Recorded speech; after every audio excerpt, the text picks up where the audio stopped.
Good day, lab mates. The use of personal protective equipment or PPE in the laboratory is mandatory in the presence of laboratory hazards. Appropriate PPE are gloves, lab coats, face masks, head cuffs, and safety goggles. Every laboratory worker has the responsibility in observing of wearing and use of appropriate personal laboratory safety equipment. The general management, middle managers, laboratory supervisors, instructors, staff, and students must be proactive to ensure safety when working in the science laboratory. It is strongly recommended that all who enter the laboratory working with laboratory materials shall wear the appropriate personal protective equipment or PPE while working in the laboratory. However, prior to the PPE, the correct personal attire must be worn as the primary protection for the body. Personal protective equipment, commonly referred to as PPE, is equipment worn to minimize exposure to hazards that cause serious workplace injuries and illnesses. These injuries and illnesses may result from contact with chemical, radiological, physical, electrical, mechanical, or other workplace hazards. For personal attire, think ahead. Accidents are sometimes inevitable when working at the laboratory. Potential hazards occur at unexpected times.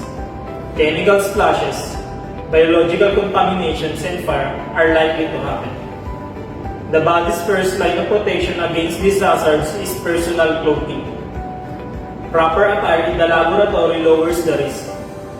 The following guidelines for personal clothing are strictly implemented from a safe standpoint.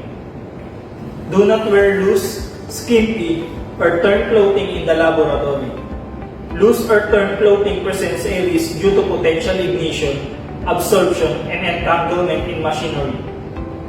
Long hairs and dangling jewelry pose the same type of safety hazard. Restrain the hair at the back and wear a hairnet or head cap. Dangling jewelry must be removed before working in the laboratory. Tight jewelry such as finger rings must be removed because of the danger corrosives or irritating liquids reacting to it. If personal clothing will be worn at home, wear a laboratory coat or wear working clothes. Closed shoes must be worn at all times in the laboratory.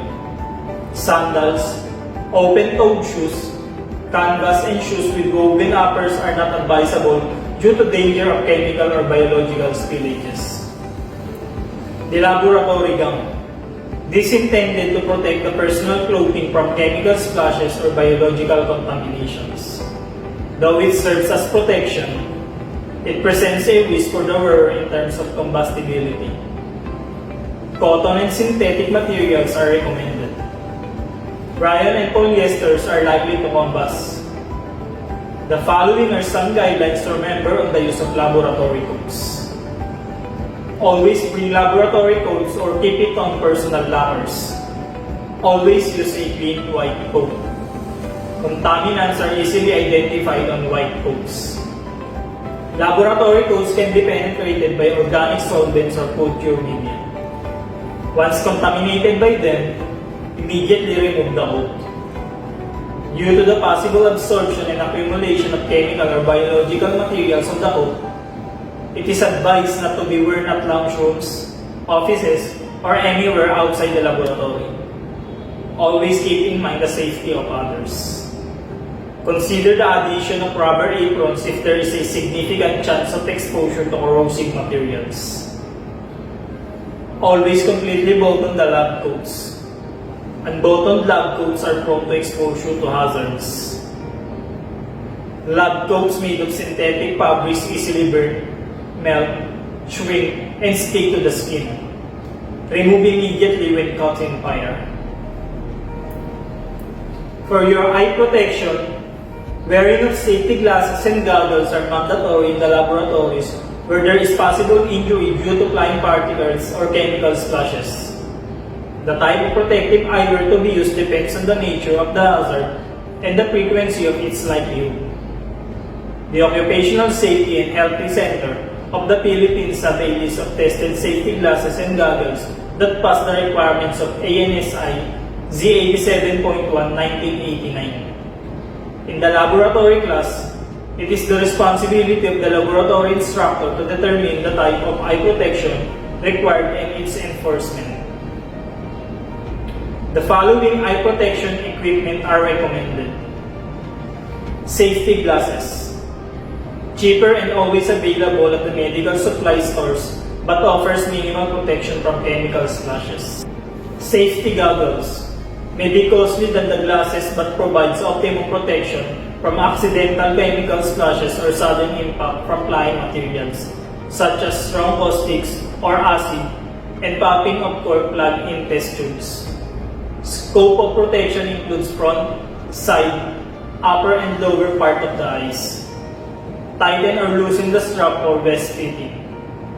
Goggles are not worn on a regular basis but would come in handy as the need arises. Better safe than sorry. Here are some guidelines to follow in protecting your eyes in the laboratory.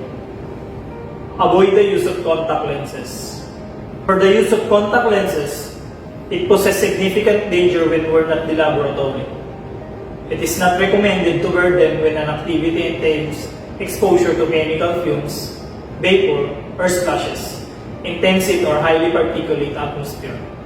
However, it cannot be avoided. It must be worn with an approved safety eyewear. Face shields. Overprotection to face and neck. It can be worn together with safety glasses or goggles for full protection. Like the goggles, it cannot be worn on a regular basis. Face shields can be worn when there is a chemical reaction that has a potential for mild explosion or working with body fluids. Face shields are generally not used alone, but in conjunction with other protective equipment and are therefore classified as adjunctive personal protective equipment.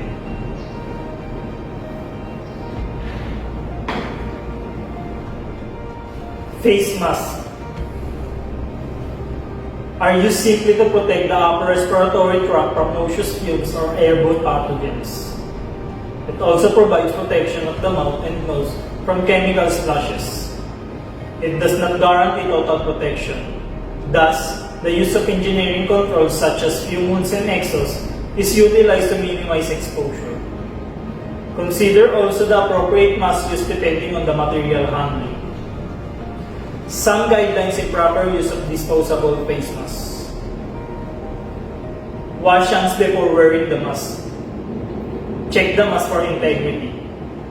Tears or holes in the mask must be discarded. It will compromise the user's safety.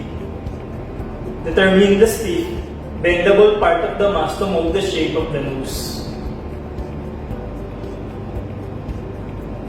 The colored side is usually the front or external, and the white side is the back or internal.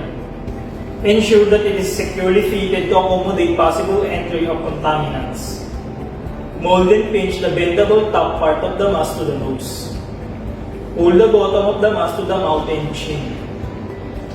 Never reuse disposable mask. Properly dispose after use.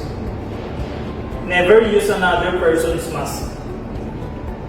If the mask was accidentally splashed by chemicals or biological materials, remove immediately and discard. Replace it with a new one and clean. Gloves. Proper gloves must be worn at all times whenever there is potential contact with corrosives, irritants, biological specimens such as bacteria, fungi, and live or preserved animals, sharp-edged objects, and very hot or very cold materials or substances. Latex gloves are commonly used in the undergraduate laboratory classes. Insulated gloves are used when working at extreme temperatures, like getting sterilized glassware from drying ovens or getting a sample from the ultra-low freezer. Nitrile gloves for chemicals and infectious materials. Neoprene gloves for oils and solvents. Rubber gloves for mild corrosive materials, and coated fabric gloves for moderate concentrate chemicals. Some gloves can be permeable to organic solvents or other toxic compounds. Consult the safety data sheets of reagents used for details on proper PPE to handle such. Some guidelines to remember in the use of gloves. Gloves are last worn when prepping up in the laboratory to prevent possible contamination of the skin and other PPEs. Wash hands before and after using gloves. Always check the integrity of the gloves worn. A small tear deals great danger. If possible, do double gloving. Proper selection of glove material is necessary to its performance as a barrier to biological materials or chemicals. When you manage science lab equipment with bare hands, there is a risk that the substances or fluids in them could spill on your hands. They can not only hurt your skin, but also leave stains which may further cause burn or rashes. Gloves can help you prevent such incidents. Thicker the glove, more protection it will offer. However, make sure that gloves aren't thick enough to prevent you from easy handling. Head cuffs. Cuffs or hair nets protect against entanglement. It should be worn to cover all of the hair, scalp, and ears to minimize skin and hair shedding and protect lab materials from contamination. Most laboratories use disposable head cups and can be worn as part of full barrier precautions. The cup minimizes the risk of hair falling into the sterile area during laboratory work. It provides sanitary protection for cleaner work environments, eliminates cross-contamination, and keeps hair out of an individual face and eyes when working. The following are the correct ways to wear a head cap. Choose an appropriate size cap to completely cover the hair on the head and hairline. The edge of the cap should be tied tightly with a band or elastic band to prevent the hair from falling out during laboratory work. If the hair is long, tie up the hair before putting on the cap, and put all the hair on the cap. Both ends of the closure piece of the head cap must be placed on both sides of the ear and the forehead, but other positions are not allowed.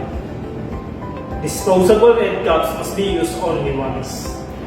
In some cases, special requirements of personal protective equipment are necessary to cope with the risk involved in the material used. PPE must be properly looked after and stored when not in use.